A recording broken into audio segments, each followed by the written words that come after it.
Say it again, slow-mo, come on, let's hear that presentation title one more time, but maybe this time, try not to choke on your own words, Brett snorted, loud enough for the entire office to freeze. I turned around. My hands were trembling. The entire marketing floor had gone silent. People had stopped typing. Screens were paused mid-scroll. Even the intern with the boba tea froze like she'd forgotten how to breathe. I swallowed, trying to will my voice to stay steady, but I already knew what was coming, that familiar tightness in my chest, the surge of heat in my face, the telltale blink of the storm before the stammer. Poo, I started, but Brett jumped in before I could even finish. Before we start, please make sure to like this video and hit this subscribe button so you never miss a story like this. And also comments where you are watching from. Thanks. Poo presentation, he howled, clapping mockingly, face twisted in an exaggerated cartoonish sneer. Oh wow, give the guy a mic in a minute, and he gives us a remix. Maybe we can drop a beat under it next time. Laughter exploded behind him. Not everyone joined in, but not one person stopped it. Not one. Some smiled nervously. Some stared down at their keyboards like the emails had suddenly gotten really interesting. Others just sipped coffee or scrolled like it wasn't happening. Like I wasn't being gutted in broad daylight. I clenched my fists. My jaw ached. But I didn't say a word. Not yet. I turned to walk away, just to breathe, just to hold on to what little dignity I had left, but Brett wasn't done. Oh wait, Dan, don't go. You still have to submit the slides for the board meeting tomorrow. Unless you want me to present again. I mean, no offense, but the board doesn't have 3 hours to listen to your intro. That stopped me. Right there. That was the line. I turned back slowly, locking eyes with him. My voice cracked, but I didn't care. You weren't assigned to present. He shrugged. Things change. No, I said, and my voice was steady this time. People like you change things. He laughed like I'd just complimented him. Thanks for the compliment, slippery speech. I do have influence around here. That's why they listen to me. Not you. You think they listen because you're louder? I stepped closer. They listen because they don't want to be your next punchline. But that doesn't make you important. That makes you a coward with a microphone. Brett's smile slipped for a second. Just a flicker. He stepped in too, our faces inches apart. You really want to play this game, Dan? You want to go toe-to-toe with me? With this stutter of yours? Better to stutter the truth, I said, than to speak lies fluently. He scoffed. You think they'll pick you tomorrow over me? I didn't answer. I didn't need to. Because in that moment, something broke inside me. Not in a weak, defeated way. But in the way that glass shatters right before light floods in. I was done being humiliated. Done being silent. Done letting someone else's arrogance define my worth. And I saw the look in his eyes too, that moment of confusion when a predator realizes the prey just stopped running. You're not the only one with influence, I said quietly. He leaned back. What's that supposed to mean? It means, I said, walking past him, you should get your own slides ready, just in case the board wants to hear what mediocrity sounds like at full volume. He laughed behind me. Loud, cocky, empty. But what he didn't know, what none of them knew, was that 2 days ago, the CEO himself had come down to my desk. Not Brett's. Mine. He'd seen my pitch, read my strategy draft, and asked me personally to finalize the deck for the board. And he ended the conversation with 6 words that still echoed in my head. Make sure you present it, Daniel. I walked into the bathroom, slammed the stall shut, and just let myself breathe. My fingers were still shaking. My heart was sprinting. But my mind was clear. I had 1 night left. 1 night to polish, prepare, and deliver something undeniable. Because tomorrow, when that room of suits turned their chairs and looked to the screen, they were going to hear every syllable, even the ones that came slow. Especially those. Because they weren't going to see a stutter. They were going to see a storm. I didn't sleep that night. Not even for a minute. I sat in my apartment with 3 mugs of black coffee, 1 cracked laptop, and a fire burning so hard in my chest it could have powered a generator. My notes were spread across the table. Slides open. Highlighters dried out. And every few minutes, I'd stop, stare at the screen, and whisper the lines I needed to say tomorrow. Not because I didn't know the content, but because I needed my voice to work. That's the thing no one tells you about stuttering. It's not about being unprepared or nervous or slow. It's like standing in a hallway full of locked doors, knowing the word is there right there, but not having the key. Some days, they open easy. Other days, like Brett's laughter still echoing in your skull, they all slam shut at once. But I didn't let that stop me. Not this time. Because this time I wasn't fighting for a paycheck. I was fighting for my voice. For everyone who'd ever been talked over. Laughed at.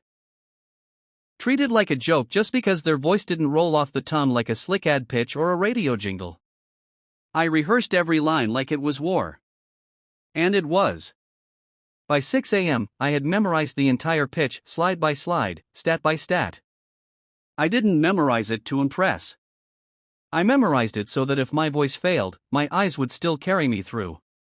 My hands. My posture. My conviction.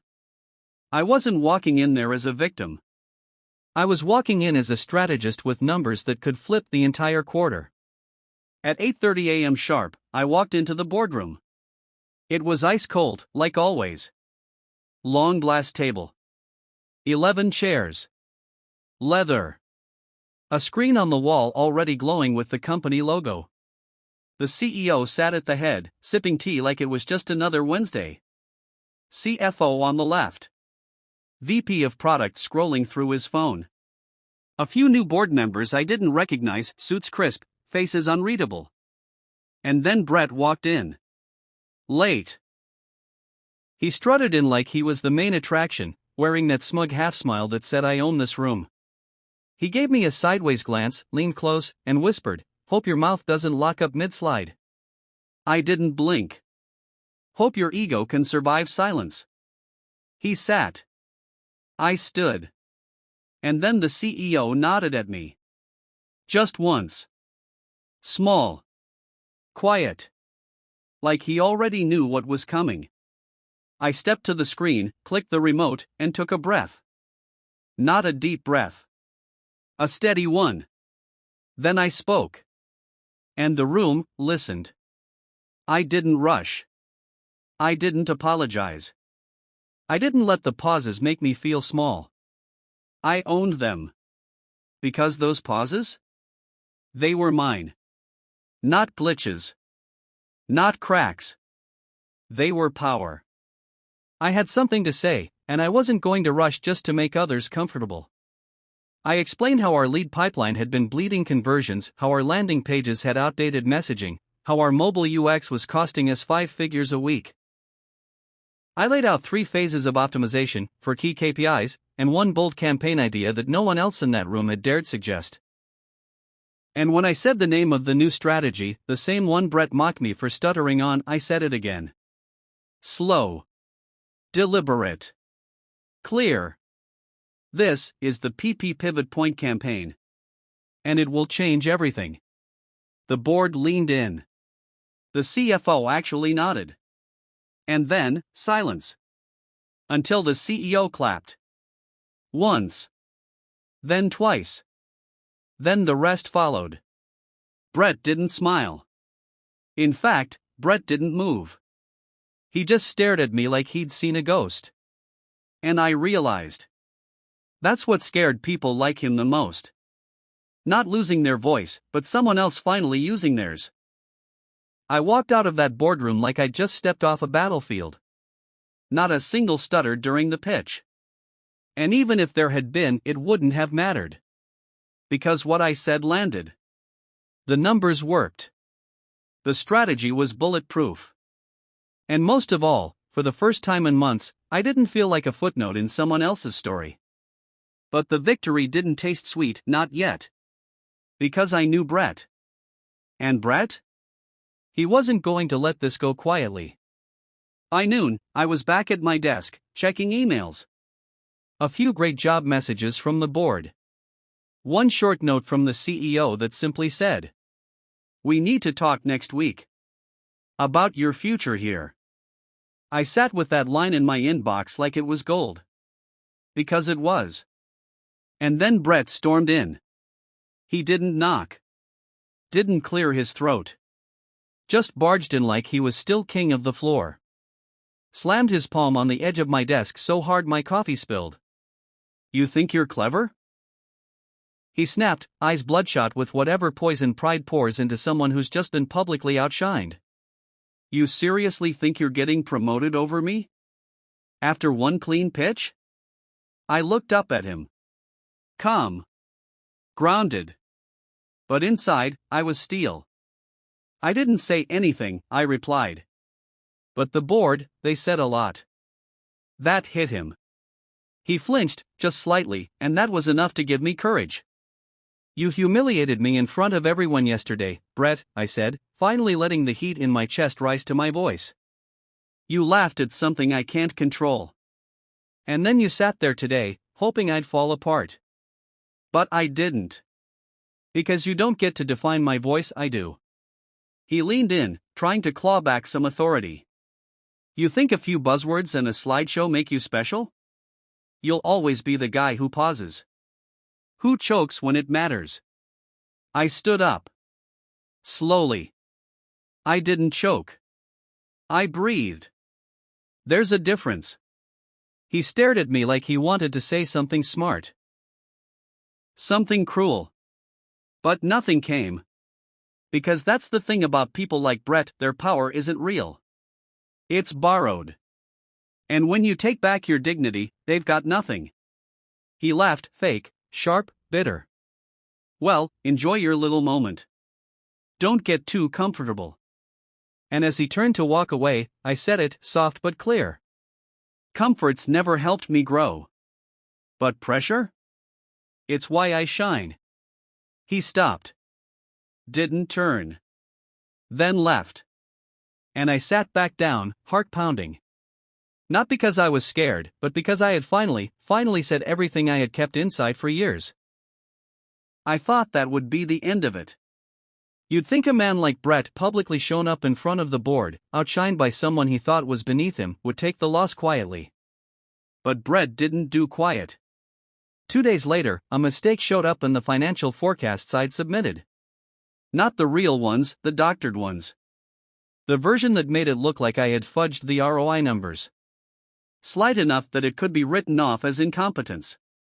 But clear enough to raise eyebrows if someone didn't know better. And I knew exactly who was behind it. He'd waited for everyone to come back down from the high of the boardroom win. Waited until the hallway applause faded. Then tried to plant a mine right under me. But here's what Brett didn't know. I'd saved everything. Every draft. Every email. Every Slack message with timestamps, attachments, access logs. Because when you've been talked over your whole life, you learn to keep your receipts. So I didn't panic.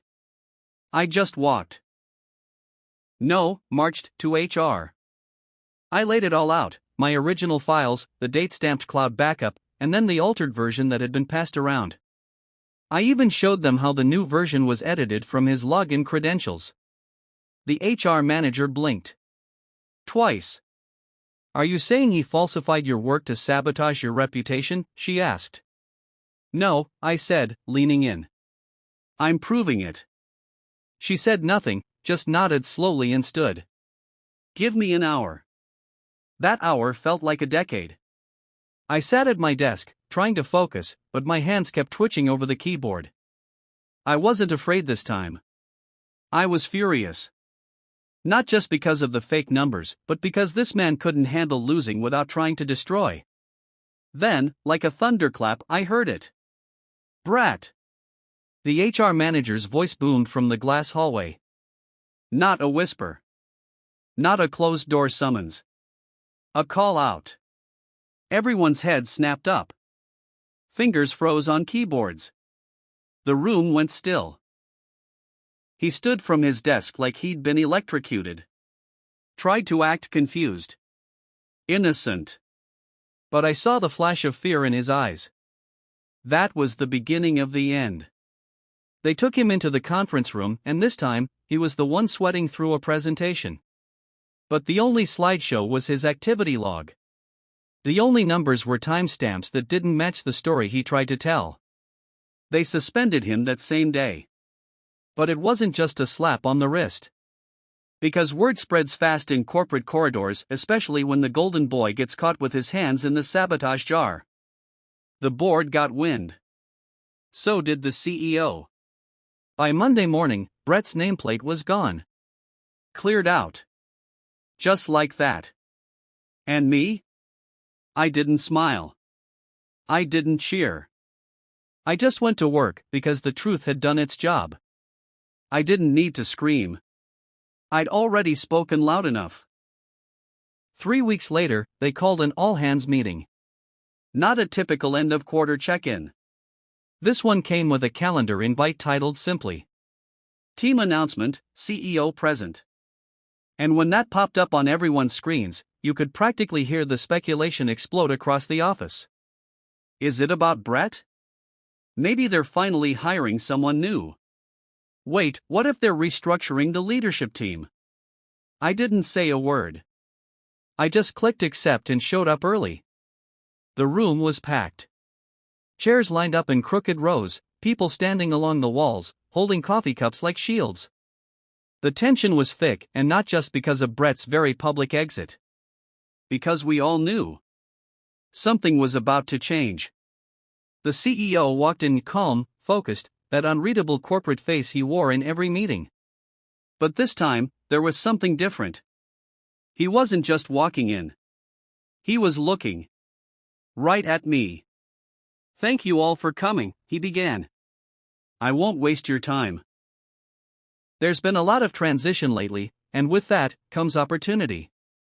Leadership, as you know, is not about volume. It's about value. It's about the voice people listen to, not because it's loud, but because it's worth hearing." He paused. Then turned slightly. "And today, I want to recognize someone whose voice has proven just that." And just like that, he said my name. In front of everyone. I've asked him to step into a new role, leading strategy for our division. Starting immediately. There was a pause. Not because they didn't know what to say, but because they couldn't believe what they were hearing. A few clapped, then more. And then it spread. A room full of people who had seen me laughed at, interrupted, brushed off, now standing up to applaud. I took a breath.